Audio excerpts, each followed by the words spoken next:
سوال یہ ہے کہ حضرت محمد صلی اللہ علیہ وسلم کتنے بہن بھائی تھے؟ جی ہاں، یہ سوال بہت اہم ہے، لیکن اکثر لوگ اس سوال کا صحیح جواب نہیں جانتے۔ اس سوال کا حقیقی جواب جاننے کے لیے آپ صلی اللہ علیہ وسلم کے والد محترم حضرت عبداللہ بن عبد المطلب کے بارے میں جاننا ضروری ہے۔ حضرت عبداللہ ایک تاجر تھے جو قافلوں کے ساتھ سفر کیا کرتے تھے اور قریش کے معزز قبیلے بنو ہاشم سے تعلق رکھتے تھے، لیکن ان کی زندگی بہت مختصر تھی۔ وہ مکہ مکرمہ کے ایک بڑے سردار حضرت عبد المطلب کے فرزند تھے۔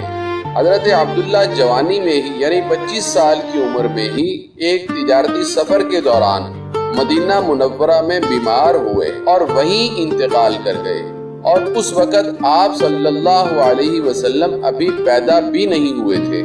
آپ صلی اللہ علیہ وسلم کی والدہ کا نام حضرت آمنہ ہے۔ وہ ایک پاکیزہ، باوقار اور نیک خاتون تھی۔ حضرت آمنہ کا انتقال اس وقت ہوا جب حضرت محمد صلی اللہ علیہ وسلم ابھی بچے تھے، یعنی آپ کی عمر تقریباً 7 سال تھی۔ حضرت محمد صلی اللہ علیہ وسلم حضرت عبداللہ اور حضرت آمنہ کے اکلوتے بیٹے ہیں۔ آپ کا کوئی سگا بھائی یا بہن نہیں تھے۔ البتہ آپ صلی اللہ علیہ وسلم نے رضاعت کا زمانہ یعنی دودھ پینے کا زمانہ حضرت حلیمہ سعدیہ کے ہاں گزارا تھا، اور عرب معاشرے میں رضاعت کا رشتہ بھی حقیقی رشتے جیسا ہوتا تھا۔ حضرت حلیمہ سعدیہ کا ایک بیٹا حضرت عبداللہ بن حارث اور ایک بیٹی حضرت شیمہ بنت حارث موجود تھے۔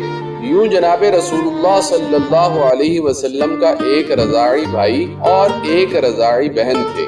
حضرت عبداللہ بن حارث آپ صلی اللہ علیہ وسلم سے چھوٹے تھے یا بڑے؟ مستند روایات اس بارے میں خاموش ہیں۔ حضرت شیمہ بنت حارث کے بارے میں مستند روایات ملتی ہیں کہ وہ آپ صلی اللہ علیہ وسلم کو گود میں اٹھا کر کھلایا کرتی تھی۔ یوں قرائن سے معلوم ہوتا ہے کہ وہ جناب رسول اللہ صلی اللہ علیہ وسلم سے عمر میں بڑی ہوں گی، لیکن آپ صلی اللہ علیہ وسلم کا کوئی سگا بھائی یا بہن نہیں تھے، کیونکہ آپ صلی اللہ علیہ وسلم حضرت عبداللہ اور حضرت آمنہ کے اکلوتے بیٹے تھے۔